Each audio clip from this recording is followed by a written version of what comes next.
생각으로 지은 죄가 있다면 용서하여 주시옵소서.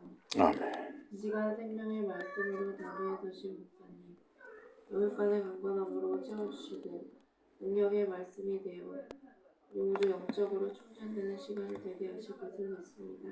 아멘. 십자가의 은혜로 저희들을 구원하신 예수님의 이름으로 간절히 기도드립니다. 아멘. 하나님의 말씀 누가복음 1장입니다. 하나님의 말씀 누가복음 1장 5절부터입니다. 하나님의 말씀 누가복음 1장 5절부터.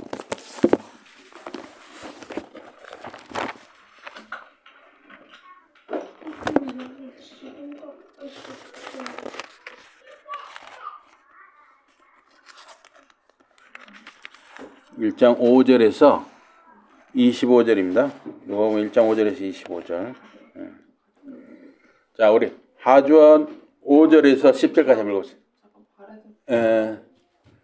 자, 1장 5절부터입니다. 5절에서 25절. 유대왕 헤롯 때 아비야 반열에 제사장 한 사람이 있었으니 이름은 사가랴요. 그의 아는 아론의 자손이니 이름은 엘리사벳이라. 이 두 사람이 하나님 앞에 의인이니 주의 모든 계명과 규례대로 흠이 없이 행하더라. 엘리사벳이 잉태를 못함으로 그들에게 자식이 없고 두 사람의 나이가 많더라. 마침 사가랴가 그 반열에 차례대로 하나님 앞에서 제사장의 직무를 행할세. 제사장의 전례를 따라 제비를 뽑아 주의 성전에 들어가 분향하고 모든 백성은 그 분향하는 시간에 밖에서 기도하더니 주의 사자가 그에게 나타나 향단 우편에 선지라. 사가랴가 보고 놀라며 무서워하니 천사가 그에게 이르되 사가랴여 무서워하지 말라. 너의 간구함이 들린지라. 내 아내 엘리사벳이 내게 아들을 낳아 주리니 그 이름을 요한이라 하라. 너도 기뻐하고 즐거워할 것이요 많은 사람도 그의 태어남을 기뻐하리니 이는 그가 주 앞에 큰 자가 되며 포도주나 독한 술을 마시지 아니하며 모태로부터 성령이 충만함을 받아. 우리 16절부터 제가 한 절 여러분이 한 절 교독하겠습니다. 이스라엘 자손을 주 곧 그들의 하나님께로 많이 돌아오게 하겠습니다. 그가 또 엘리야의 신령과 능력으로 주 앞에 먼저 와서 아버지의 마음을 자식에게 거스른 자를 은혜 쓰기에 돌아오게 하고 주를 위하여 세운 백성을 준비하리라. 사가랴가 전사에게 이르되 내가 이것을 어떻게 알리오? 내가 늙고 아내도 나이 많으니이다. 전사가 대답하여 이르되 나는 하나님 앞에 있는 가브리엘이니 이 좋은 소식을 전하여 내가 말하고 보내심을 받았노라. 보라, 이 일이 되는 날까지 내가 말 못하는 자가 되어 능히 말을 못하리니 이는 내가 내 말을 믿지 아니함이거니와 때가 이르면 내 말이 이루어지리라 하더라. 기다리며 그가 성전 안에서 지체함을 상히 여기더라. 그가 나와서 그들에게 말을 못하니 백성들이 그가 성전 안에서 환상을 본 줄 알았더라. 그가 몸짓으로 뜻을 표시하며 그냥 말 못하는 대로 있더니 그 주는 날이 다 되매 집으로 돌아가니라. 이후에 그의 아내 엘리사벳이 잉태하고 5달 동안 숨어 있으며 이르되 주께서 나를 돌보시는 날에 사람들 앞에서 내 부끄러움을 얻게 하시려고 이렇게 행하심이라 하더라. 아멘. 네, 오늘 말씀 제목은 세례 요한의 출생입니다. 세례 요한의 출생. 네, 오늘은 이 2023년 12월 24일 주일입니다. 내일은 예수님의 출생을 기념하는 성탄절입니다. 내일 또 11시에 예배가 있습니다. 예수님의 탄생과 이 세례 요한의 출생은 6개월 간격이 있습니다. 누가는 예수님의 행적과 교훈을 기록하면서 세례 요한의 출생을 먼저 기록했습니다. 이거 이렇게 주원이 내가 이 탭을 선물했어요. 고맙습니다. 세례 요한의 생애가 예수님과 깊은 관련이 있기 때문입니다. 누가복음, 마태복음, 마가복음, 요한복음 이 4복음서는 세례 요한이 이스라엘 앞에 나타나 그리스도에 대해 증거한 일을 기록했습니다. 세례 요한은 예수님보다 6개월 먼저 태어났습니다. 세례자 요한은 메시아, 예수님의 오심을 알리는 이 전령사, 역할을 하도록 하나님이 정하셨기 때문입니다. 이 세례 요한과 예수님은 모두 33세가량 살았습니다. 그러나 두 분 모두 하나님의 보내심을 받은 뜻을 충실하게 감당했습니다. 인류 역사에 가장 큰 영향을 미치는 분이 예수님입니다. 그 예수님이 메시아라는 것을 약 6개월 미리 와서 증거한 분이 세례 요한입니다. 이 세례자 요한과 예수님은 모두 짧고 굵게 살다 하나님의 부르심을 받았습니다. 인간의 출생과 죽음은 스스로 선택하거나 결정할 수가 없습니다. 스스로 삶을 포기하는 사람도 있지만 그 경우도 하나님의 섭리 안에 있다고 볼 수가 있습니다. 참새 한 마리가 땅에 떨어지는 것도 하나님의 허락하심이 있어야 한다 했습니다. 이 밴드에 보면 이 블로그 제 이 글이 있거든요. 이 사진을 볼 수 있으니까 한번 찾으시면 제 밴드로 가서 이 블로그 이 설교를 보시고 그 사진을 한번 참고하시기 바랍니다. 세례자 요한의 아버지 어머니는 모두 제사장 가문이었습니다.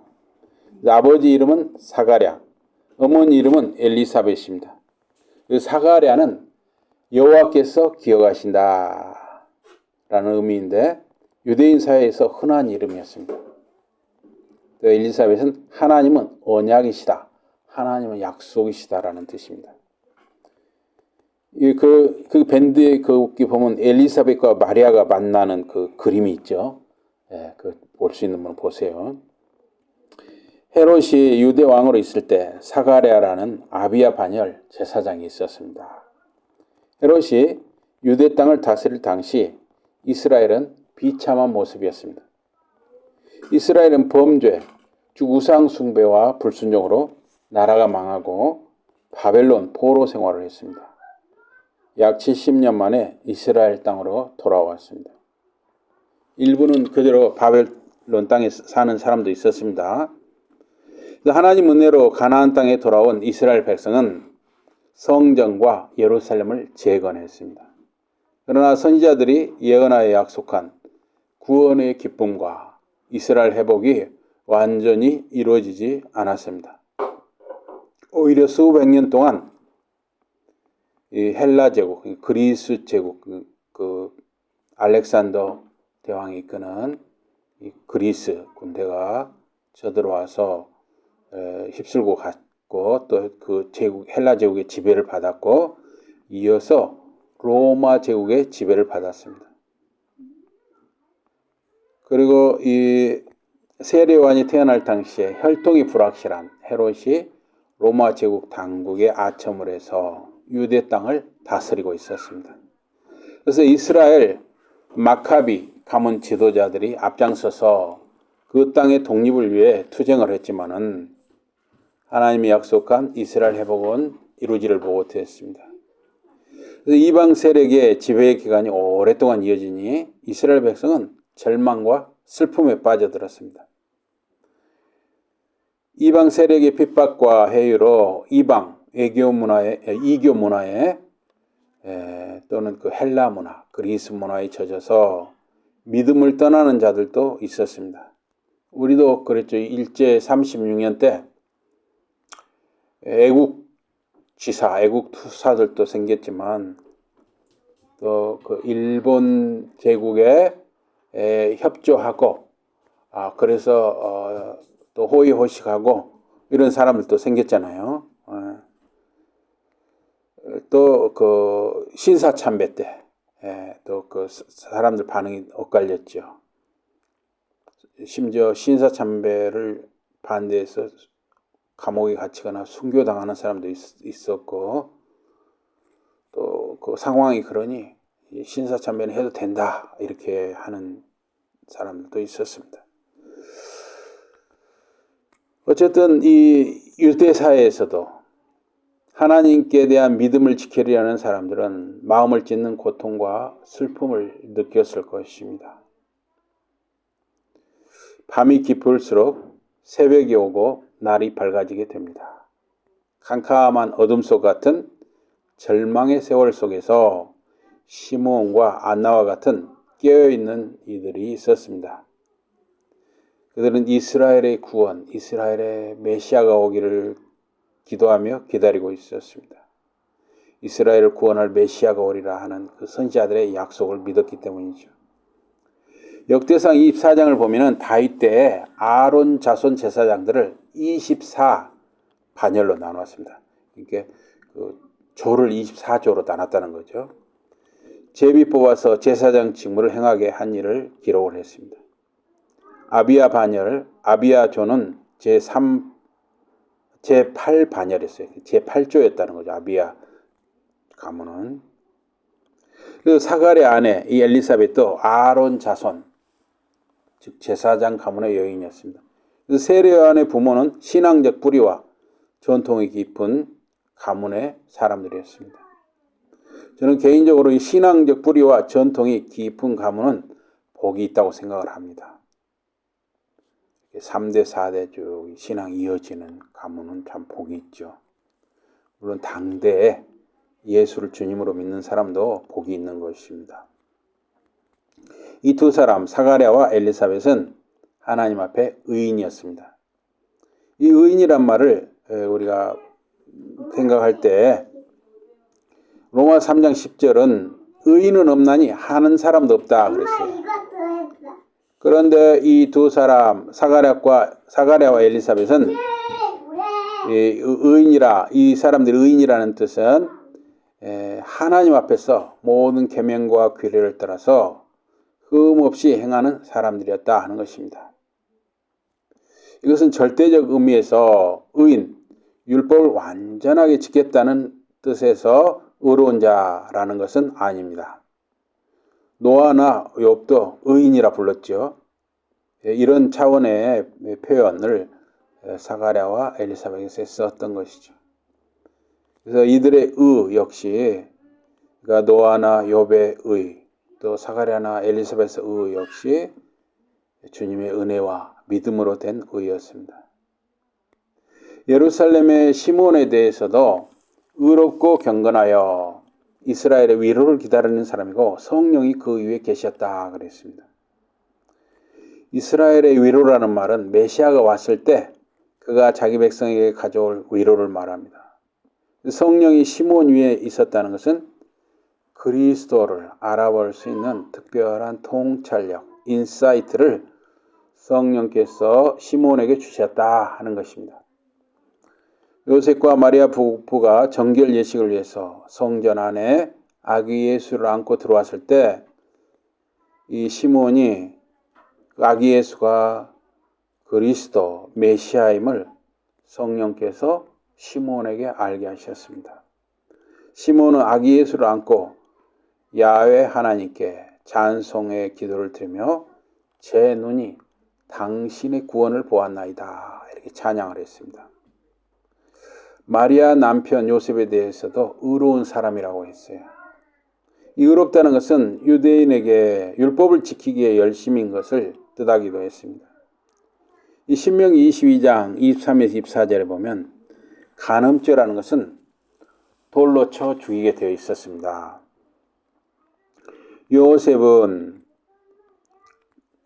이 의인이라 그랬는데 요셉은 약혼녀 마리아를 보호하기 위해서 이 자기 약혼녀 정혼자가 이 아기를 가졌다.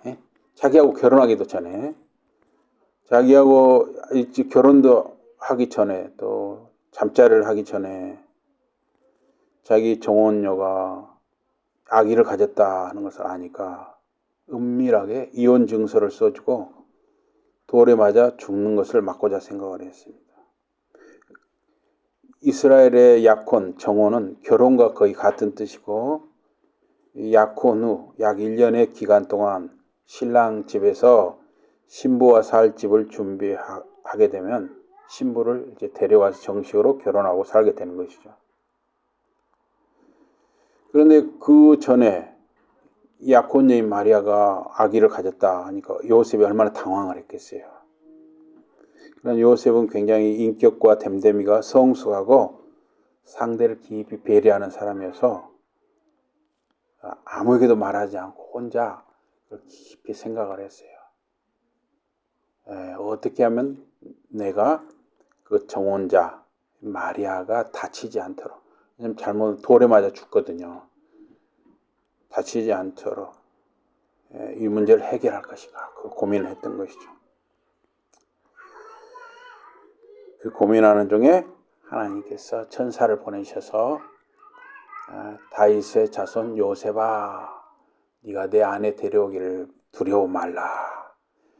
이는 성령으로 된 것이라. 그렇게 해서 이제 요셉이 아내를 데려왔던 것이죠. 어쨌든 요셉도 그런 의인이었다는 거예요. 의인. 예. 굉장히 성숙하고 마음 씀씀이가 깊고 넓은 사람이 요셉이었어요. 그 사가랴와 엘리사벳 이 두 사람은 제사장으로서 그리고 제사장 가문에 속한 자로서 흠없이 진실되게 산 경건한 사람들이었습니다. 그러나 그들에게는 자식이 없었습니다. 아내 엘리사벳은 아이를 갖지 못했습니다. 그래서 아이를 갖지 못하는 게 이제 성경에 보면 아내가 엘리사벳이 아이를 갖지 못하더라 그랬는데 그 이제 현대의학적으로 봤을 때 남편 사가랴 쪽에 문제가 있었는지 아내 쪽에 문제가 있었는지 모르지만은 둘 사이에 늑도록 아이가 없었습니다. 성경 누가복음 1장 7절에서는 엘리사벳이 불임, 배런이란 말을 썼어요. 그러나 그건 모르죠. 남자 쪽인지 여자 쪽에 문제가 있는지. 부부간에 자녀가 없으면 행복을 느끼지 못했고 하나님의 은혜를 받지 못한 것으로 여겨졌고 사회적 책망을 받았습니다. 특히 이 세례 요한이 탄생할 당시에는 그게 굉장히 유대사에서 심했던 것이죠. 천사 사가랴가 나타났을 때 이 두 사람 나이가 각각 얼마였는지 알 수가 없습니다. 하여튼 둘 다 사가랴나 엘리사벳이나 둘 다 나이가 많았어요. 인간의 능력으로는 자식을 낳을 수 없는 그런 나이였던 것 같습니다. 아브라함과 사라 역시 각각 100세와 90세에 이삭을 낳았습니다. 그들 능력이 아닌 하나님의 은혜로 이삭을 얻었습니다. 사가랴와 엘리사벳도 비슷한 경우였습니다. 그때 사가랴가 그 반열의 차례대로 제사장 직무를 하나님 앞에 행하게 되었습니다. 제사장 전례대로 제비 뽑혀 주의 성소에 들어가 분향을 했습니다. 모든 백성 그 분향하는 시간 밖에서 기도했습니다. 그래서 거기 보면 이런 사진이 보이죠? 이렇게. 여기 지금 엘리사벳이 이렇게 천사가 나타났고 사가랴의 성소 안에서 이렇게 만나는 장면이 거기 밴드에도 나와 있어요. 성경은 제사 혹은 분향이 기도와 밀접한 연관이 있다 그렇게 말을 합니다. 시편 141편 2절에 보면 나의 기도가 주 앞에 분향이 되게 하시고 나의 손을 들어 간구함이 저녁 소재가 되게 하소서 말합니다.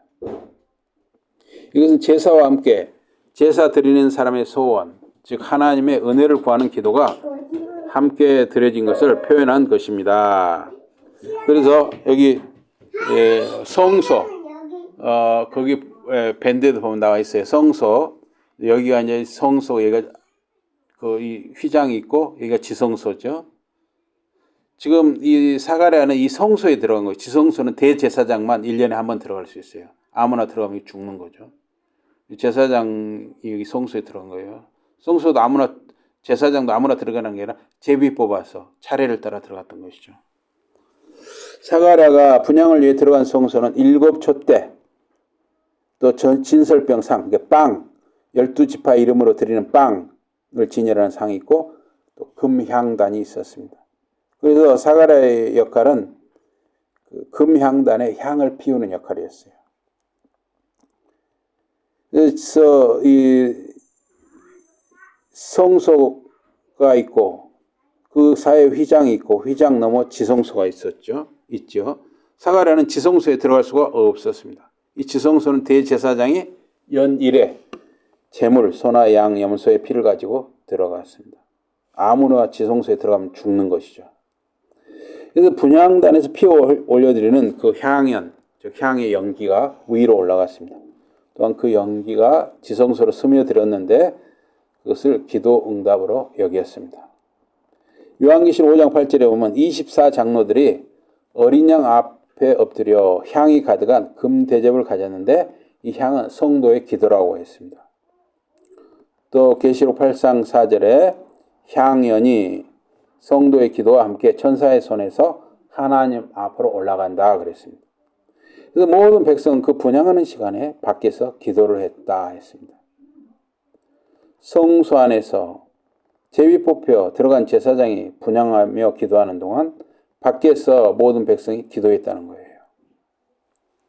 이 이스라엘 백성의 기도는 간절하고 절박했습니다. 이스라엘의 비참함을 긍휼히 여겨달라고 했습니다. 주의 약속하신 구원을 이루어 주소서라고 기도했습니다. 기도는 혼자 하는 것도 중요하지만은 함께 기도하는 것이 서로의 은혜와 격려가 되는 것입니다. 같은 장소에 모여서 함께 기도할 수 있고 또 각자 집에서 우리가 각자 집에서 서로를 위해 기도할 수 있습니다. 서로 우리가 떨어져 살지만 서로를 위해서 기도할 수 있는 것이죠. 그래서 같은 시간, 같은 장소에서 기도할 수도 있고 다른 시간, 다른 장소에서 기도할 수도 있는 것입니다. 사무엘은 백성을 위해 기도하기를 쉬는 죄를 결단코 범하지 않겠다고 했습니다. 기도하기를 쉬지 않는 저와 여러분 되기를 바랍니다. 이 사가랴가 성소와 안, 분향단에 분향하는 그때 주의 사자가 그에게 나타나 향단 우편에 섰습니다. 순간 사가랴는 상당히 놀랐을 것입니다. 사가랴가 보고 놀라며 무서워했다고 기록을 합니다. 이게 이제 그 성막, 이 성막의 이 모습이죠, 이게. 거기 보면 성막의 모습이고, 여기 이제 그 성막 안에, 성소 안에 지금 사가랴가 서 있는 거죠. 이렇게 사가랴 서서 분향을 하는 거죠. 그래서 주의 사자, 즉 천사는 말하기를 사가랴야 무서워 말라. 너의 간구함이 들린지라. 내 아내 엘리사벳이 내게 아들을 낳아주리니 그 이름을 요한이라 하라. 사가랴가 기도한 내용은 개인적인 것이기보다 이스라엘 제사장으로서 로마 제국 식민지로 살아가는 이스라엘의 비참한 상황을 말씀드리고 하나님의 구원을 기다리는 기도였습니다. 요한이란 말은 여호와는 의로우시다라는 뜻이에요. 예.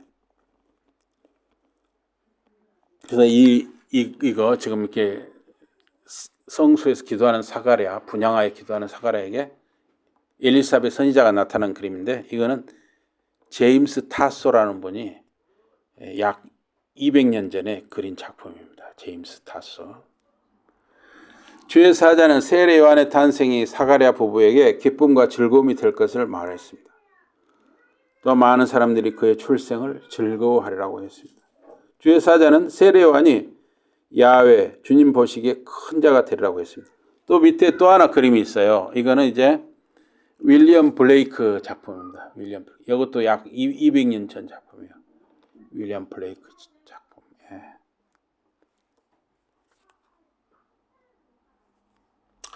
메시아 우리 주님 예수 그리스도의 오심에 요한의 역할이 그만큼 중요했습니다. 예수님은 여자가 낳은 자 중에 요한보다 큰 이가 일어남이 없다고 말씀하셨습니다. 주의 사자는 그 천사는 요한이 모태로부터 성령 충만하리라고 했습니다. 또한 포도주나 독주, 즉 소주를 마시지 말라고 했습니다. 이것이 나실인에 대한 것인지 좀 학자들마다 논란이 있습니다. 민수기 6장에 나실인에 대한 말씀이 있죠.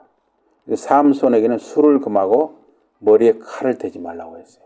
그러나 사실상 삼손은 술도 마셨고 머리에 칼도 대버렸죠. 네. 결국은 삼손은 나중에 잡혀서 양쪽 눈이 뽑혔죠. 네. 그리고 이제 마지막에 아주 그 블레셋 사람들 거기 모인 그 집을 기둥을 무너뜨려서 거기 있는 사람들 굉장히 많이 죽고 자기도 죽었죠. 사무엘은 머리에 칼을 대지 않겠다는 어머니 한나의 맹세가 있었지만은 금주에 대한 말씀은 없습니다.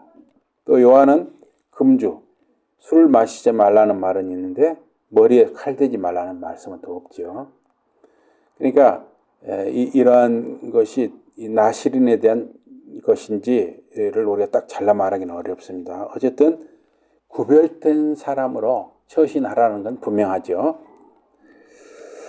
그래서 요한은 칼을 머리에 대지 말라는 말씀은 없지만은 금주와 함께 술을 마시지 말라는 것과 함께 모태에서부터 성령 충만을 말씀했습니다. 그래서 요한은 모태에서부터 성령 충만했다고 했어요. 요한은 모태에서부터 성령님이 붙으시고 충만케 하시는 사람이었습니다.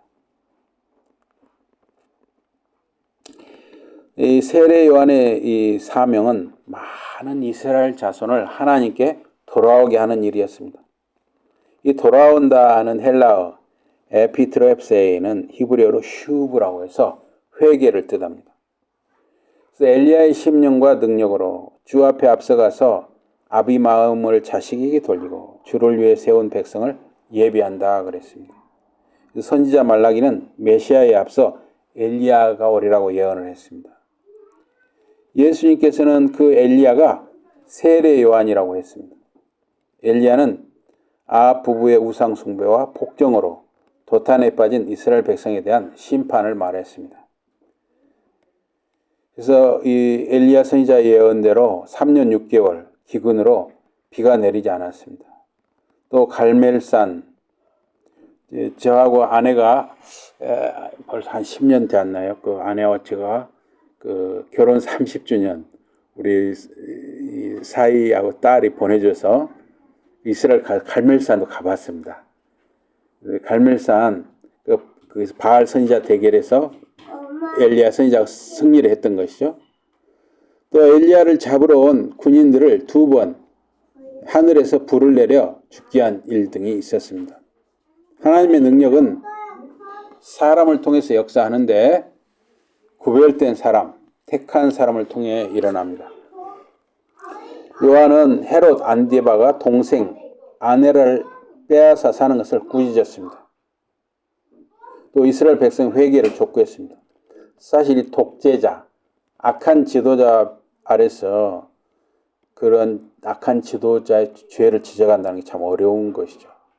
결국은 세례 요한은 그 헤롯 안디바가 동생 아내를 빼앗아 사는 것이 아주 악한 일이고 죄다 하는 걸 꾸짖어서 그 일과 연관해서 목이 베어 죽게 됐죠. 그래서 짧게 33세 정도를 살았던 것입니다. 요한은 하나님과 인간의 관계 회복을 통해서 이스라엘 백성 마음이 오실 메시아를 향해 준비되는 그런 사명을 수행을 했습니다. 그래서 요한은 끝까지 자기 사명을 겸손하게 감당했는데 우리 주님 예수는 흥해야 하고 자신은 쇠해야 한다 하면서 끝까지 낮은 모습을 가졌습니다. 사가랴는 천사 가브리엘, 이 가브리엘이란 말은 강하신 하나님이란 뜻인데 천사 가브리엘이 전한 아들을 낳으리라는 소식을 믿지를 못했습니다. 자신과 아내 나이가 너무 많았기 때문입니다. 그래서 천사의 말을 믿지 못한 사가랴는 벙어리가 되어 성소에서 나옵니다. 그래서 제사장 직무는 안식일 저녁부터 일주일 동안인데 사가랴가 집에 돌아간 후에 천사 말대로 사가랴 아내가 임신했습니다. 그래서 당시 아기를 못 낳는 것은 여인의 수치로 여겨졌습니다. 하나님은 엘리사벳의 수치를 없애주신 것이죠. 이것은 이스라엘의 수치를 제거한 것입니다. 비참한 죄 가운데 오랜 세월 이방 나라들 아수르, 바벨론, 헬라, 로마 제국에게 짓밟혀온 이스라엘의 부끄러움을 사라지게 하는 일이었습니다. 이제 그 이스라엘의 수치는 메시아 예수님이 오실 때 완전히 제거되는 것이었습니다. 2023년 12월 셋째 주일 주님 예수 오신 이 성탄절 하루 전날 오직 여러분과 제가 주님 안에 살아갈 때 우리의 허물과 부끄러움이 사라짐을 기억하는 저와 여러분과 자녀들, 자손들이 되기를 주님의 이름으로 축복합니다. 아멘. 우리 기도하겠습니다. 하나님 아버지 고맙습니다. 이제 아기 예수님 오신 성탄절을 하루 앞둔 이 주일에 저희들에게 은혜 중에 예배하게 하심을 감사드리옵나이다. 오늘은 예수님 탄생에 앞서 세례 요한의 출생에 대해서 우리가 상고하는 시간을 갖게 하신 것을 감사드립니다. 항상 우리가 주님 안에 살아가게 하시고 우리가 주님 안에 있을 때만 우리의 허물과 부끄러움이 사라지는 것을 기억하며 사는 저희들이 되게 해주시고 사랑하는 자녀들, 자손들이 다 되게 해 주시옵소서. 예수 이름으로 감사 기도드리옵나이다. 아멘.